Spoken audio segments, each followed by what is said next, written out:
Welcome to today's daily report market analysis videos with me, Richard Perry, market analyst at Hantec, on Tuesday the 13th of October. There's been a slight retracement in the risk appetite angle. We've seen that the news flow overnight was that Johnson & Johnson, the pharma giant in the US that has been running COVID-19 vaccination trials, I think they're in stage 3 or phase 3, I should say. And they are putting on hold their vaccination trials as they've had an adverse reaction to the health of one of their participants. Fairly normal in the course of the trials, and I sort of look back at the AstraZeneca trial that got paused about a month ago. Similar circumstances out about a few days later, they resumed the trial.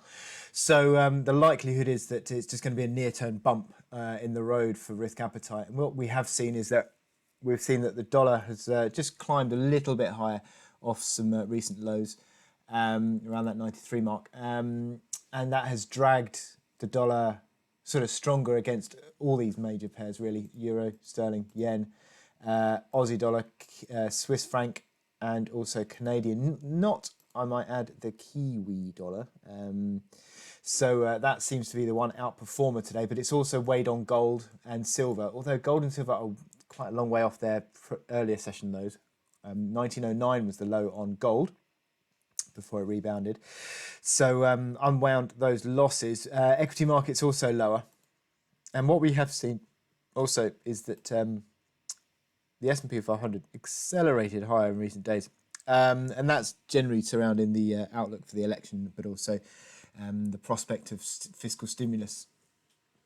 And we've seen that acceleration higher, but that's just had a little bit of a roll back this morning on the futures.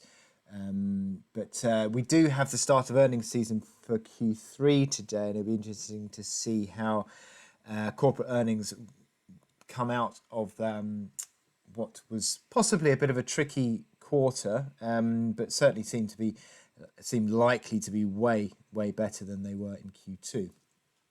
So let's see how this pans out. But at the moment, we've seen that dollar regaining a little bit of lost ground, but how sustainable is that move would be the question. So in terms of data points today, we're looking at the, well, we've had the German ZEW this morning, and it came in quite sharply down.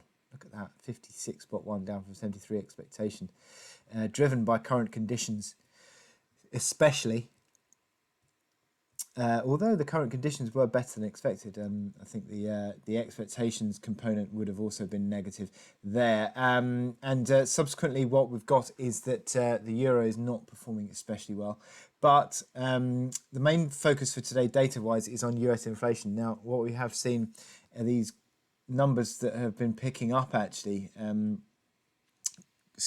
CPI at 1.4, core CPI 1.8. So still not terrible, seemingly, on that inflation data, picking up on that inflation numbers, and it'd be interesting to see how that impacts on expectations and also yields going forward, because that's certainly likely to give a bit of support for yields. But inflation is the number at 130 today that we need to be looking out for. Now, no central bankers of note today.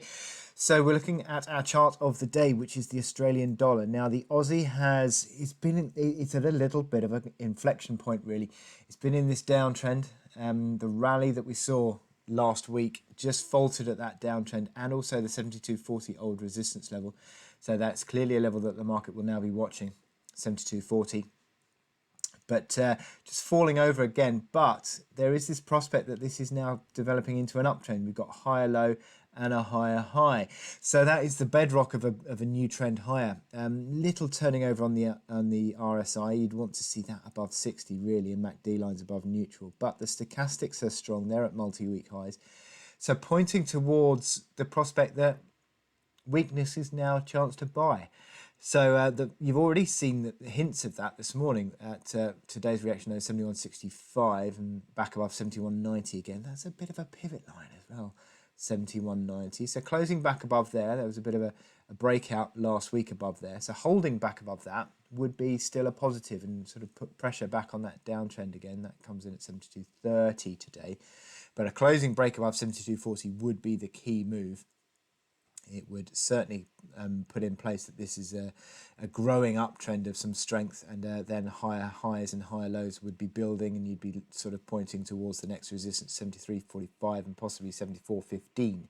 But that downtrend has to be broken first, and obviously closing breakout above 72.40 would be necessary. Now we've got on the hourly chart the initial resistance around 72 figure. There's a bit of a sort of a breakout area previously, and became supportive in the last couple of days, and that could now become a basis of resistance. It has done this morning, so watch out for that 72 figure, a little bit of a near-term level to watch.